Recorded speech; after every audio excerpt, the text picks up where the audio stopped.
kembali kepada persoalan Mughirah ibn Syu'bah tadi.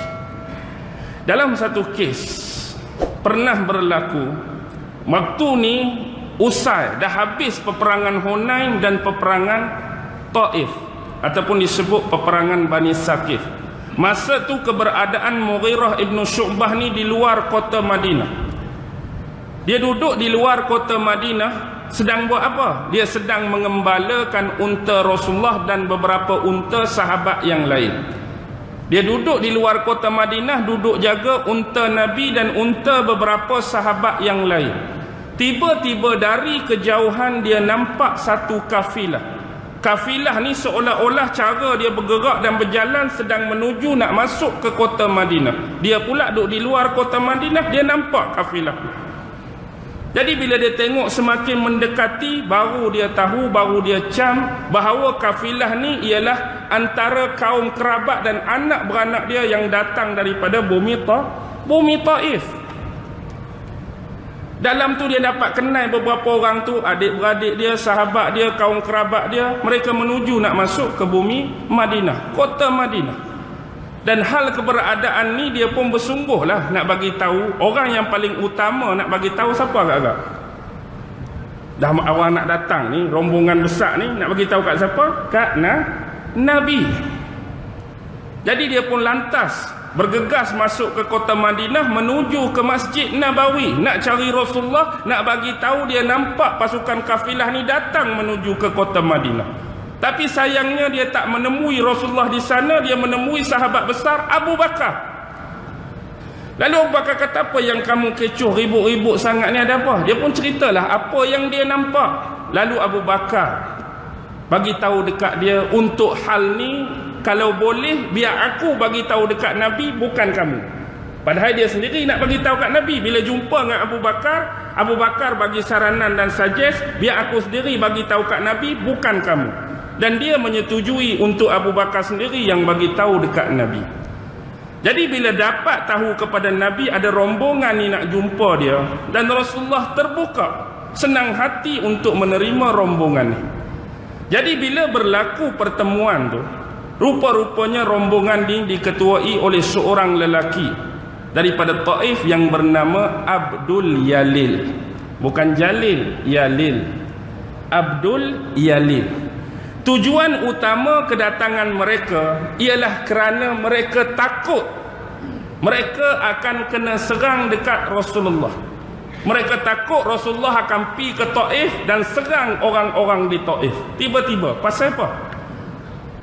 Sebab terjadinya kes pembunuhan.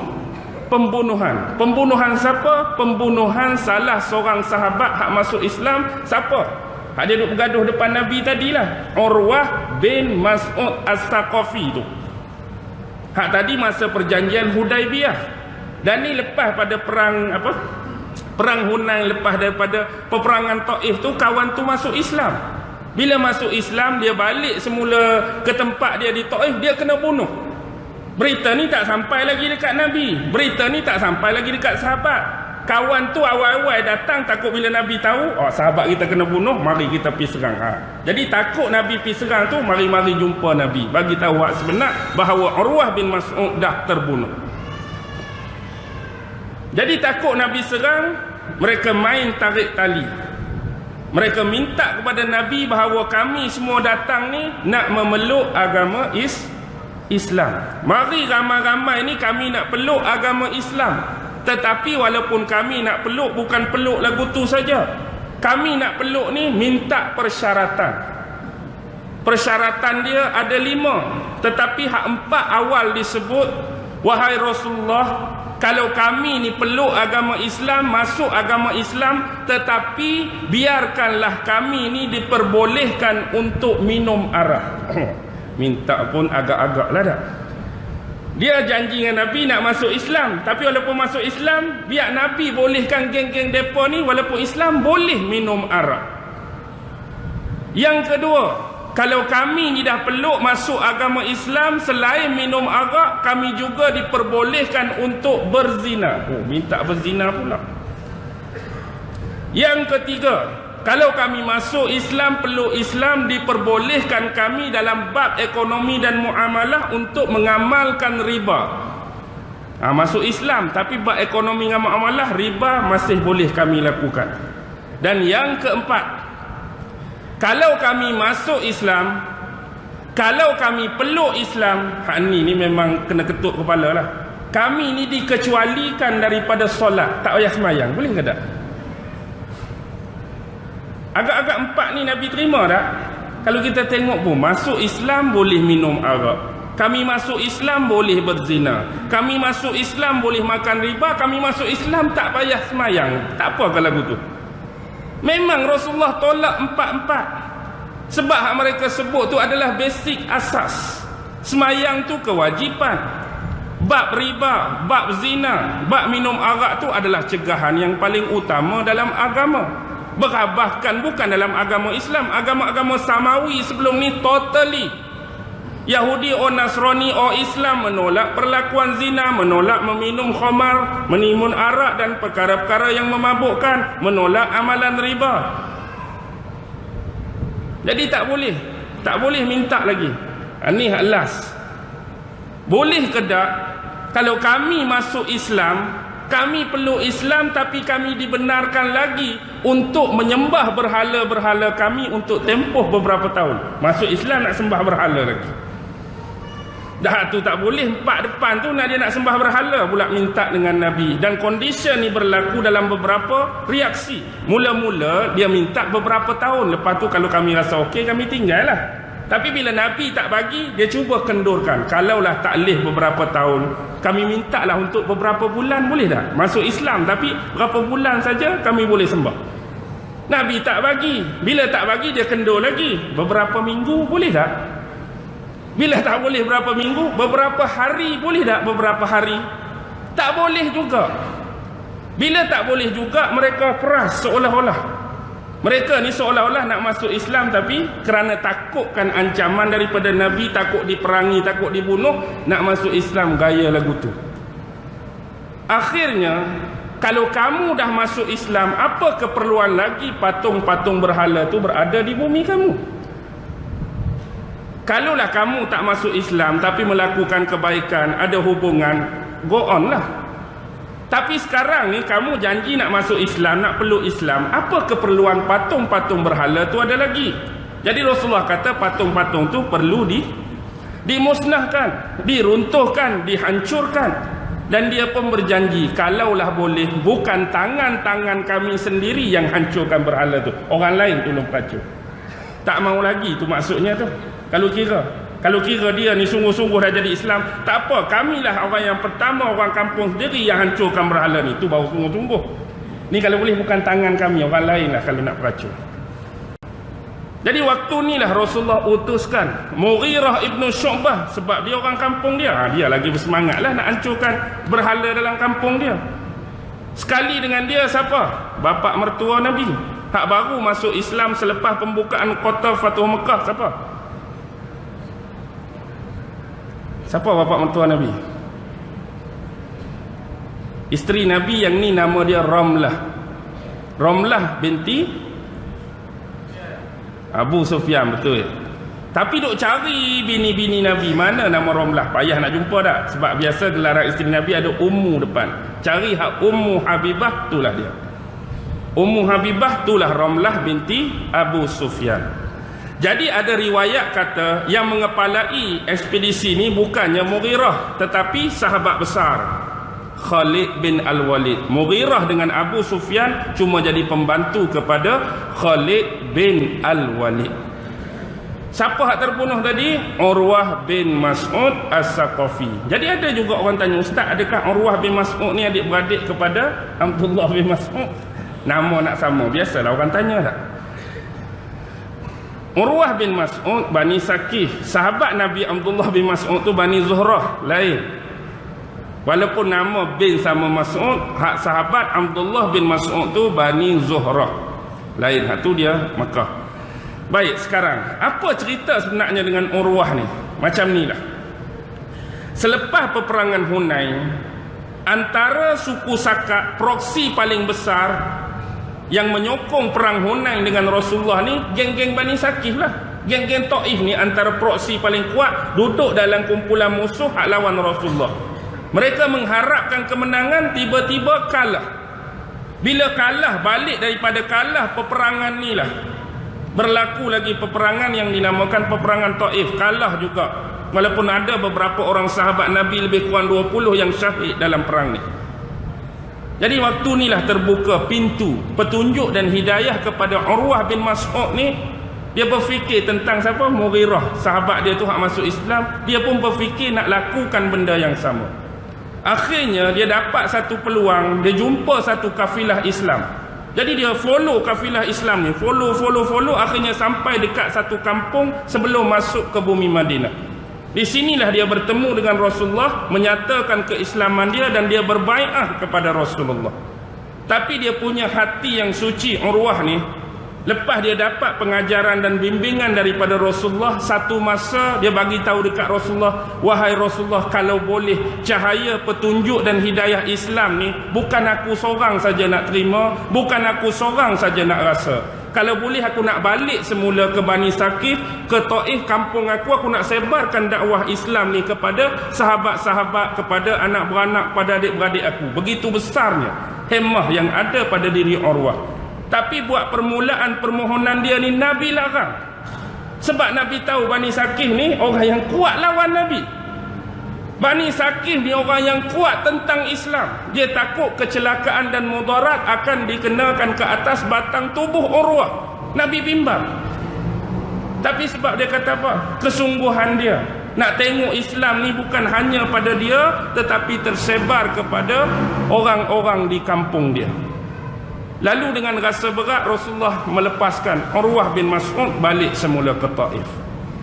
Jadi lebih kurang perjalanan dia sampai semula ke Taif itu pada waktu Isyak. Bila sampai di Taif waktu Isyak, dia masuk dalam rumah dia, kaum kerabat dan anak beranak dia sambut dia. Sambut dia dengan baik, sambut dia dengan hormat, sambut dia dengan lembut, dan mereka menyapanya dengan sapaan ahli-ahli jahiliyah. Sapaan ahli-ahli jahiliyah. Lalu waktu inilah dia marah. Dia kata, aku harap kamu kemudian selepas daripada ini menyapa aku dengan sapaan ahli-ahli syurga, ahli jannah, dengan ucapan Assalamualaikum. Buana pelik dia ni, Urwah ni. Tiba-tiba kita duk sapa dia dengan sapaan biasa tu, dia marah dan suruh sapa dia dengan ucapan ahli syurga, Assalamualaikum. Adakah kamu dah masuk Islam? Adakah kamu menuju kepada Muhammad di Madinah? Dan dia membenarkan semuanya. Marahlah. Semua marah dekat dia. Yang termasuk marah ialah geng-geng kaum kerabat dia daripada bani-bani yang lain. Puncak kemarahan tu bila esok waktu fajar nak menyingsing. Dalam kitab menyebut dia naik atas tingkap rumah dia. Bila sebut lagu tu, wallahu alam lah suasana sebenar, rumah dia 2 tingkat ke, rumah dia tu agak tinggi ke, wallahu alam. Dia naik atas rumah dia tu, dia mengalunkan azan. Lepas dia mengalunkan azan, dia semayang subuh. Dan ada berapa orang lelaki yang tak puas hati dengan pengislaman dia. Ni nak tengok, hak Nabi bimbang tu dah berlaku lah. Orang Bani Saqif ni memang cukup menentang Nabi dan menentang Islam. Sampai anak beranak dia, kaum kerabat masuk Islam pun dia tak puas hati, dia berdendam. Akhirnya duduk di bawah tu, mereka melempari dan menghujaninya dengan anak-anak panah. Dan salah satu anak panah yang dilepaskan oleh seorang lelaki yang bernama Aus bin Auf dari kabilah Bani Malik. Di Taif ni, di samping Bani Saqif ada Bani Malik. Dari Bani Malik ni seorang lelaki nama Aus bin Auf panah. Dan Hani memang tepat di dada belah kiri dia, lalu dia rebah. Dan Hani ni memang menusuk parah lah kita kata. Bila rebah ni, walaupun anak beranak dia tu tak suka juga dengan pengislaman Urwah, tapi anak beranak kita kena panah. Jadi bermusuh pula dengan geng Bani Malik ni. Keluarlah geng-geng daripada kaum kerabat Urwah bin Mas'ud. Hak terkenal antaranya Ghailan bin Salamah, Kinanah bin Abdul Yalil. Kinanah bin Abdul Yalil, tadi ketua Hamai itu Abdul Yalil, bapa kepada Kinanah ni, anak beranak dia. Hakim bin Amru daripada geng-geng lelaki Bani Ahlaf. Bani Ahlaf juga salah satu bani selain daripada Saqif dan Bani Malik di Taif. Bergabung, tapi waktu tu dia minta jangan. Dia kata, aku minta pada kamu semua janganlah menuntut darah aku ni. Jangan membunuh mereka semua kerana aku. Dan aku sebut pada kamu sendiri hari ini, aku dengan rela menyedekahkan darah dan nyawa aku ni demi perhubungan yang rapat seperti sedia kala antara kamu dan yang lain. Tengok pengorbanan yang besar. Aku rela menyedekahkan darah dan nyawa aku ni demi melihat hubungan yang rapat seperti sedia kala antara kamu dengan bani-bani yang lain. Jangan berbunuhan kerana aku. Jadi salah seorang anak beranak dia pangku dia. Wahai Urwah, itu benar. Tapi bagaimana juga dengan darah yang mengalir ni? Takkan tak ada apa-apa? Nak jugalah maksudnya tu. Darah yang mengalir ni tak ada apa-apa ke? Apa-apa maksud di sini apa? Pembelaan atas kamu. Demi Allah, sesungguhnya Allah telah memuliakan aku dengan cara ni. Dan ini adalah persaksian Allah atas kejadian yang berlaku pada hari ini. Tetapi takdirnya sekiranya aku mati, aku harap aku dapat bersama dengan sahabat-sahabat Rasulullah yang syahid di benteng di medan Taif. Ini hak terjadi sebelum ni. Rasulullah hantar sahabat-sahabat dia berperang, mengepung benteng Taif selama beberapa hari. Dan dalam peperangan ni 20 orang sahabat mati syahid. Dan mereka dikebumikan di lereng bukit di Taif itulah. Kalau boleh, kalau aku mati ni, pergi ke bumi sekali dengan hak geng 20 orang tadi. Tapi jangan bergaduh, jangan berbalah. Jadi ditunaikan hasrat dia, dia ditanam. Dikuburkan bersebelahan dengan geng-geng sahabat hak 20 mati syahid sebelum ni. Dan Rasulullah ada bersabda tentang Urwah bin Mas'ud. Perumpamaan Urwah di atas kaumnya seperti perumpamaan ahli Yasin di atas kaumnya. Perumpamaan Urwah atas kaum dia sama seperti perumpamaan ahli Yasin atas kaumnya. Siapa ahli Yasin? Cuba buka surah Yasin ayat 20-21. Apa ayat dia? Ada seorang lelaki kan? Siapa sahib Yasin ni? Lelaki yang dimaksudkan ialah Habib An-Najjar, atau nama betul dia Khubayb An-Najjar. Kes ni berlaku di wilayah Antioquia, yang mana datang utusan-utusan Nabi Isa alaihi salam menyebarkan seruan dan dakwah. Dia minta kepada penduduk kota supaya menerima seruan utusan-utusan Nabi Allah Isa alaihi salam, tapi akhirnya dia sendiri terbunuh. Nah, buka surah Yasin, itulah dia. Sahib Yasin, Habib ataupun Khubayb An-Najjar. Tu perumpamaan Rasulullah bagi dekat dia. Tu kes hak berlaku sebenarnya kepada batang tubuh Urwah bin Mas'ud sebelum Abdul Yalil dan geng lain datang hak minta merapu macam-macam tadi. Okey, nampak?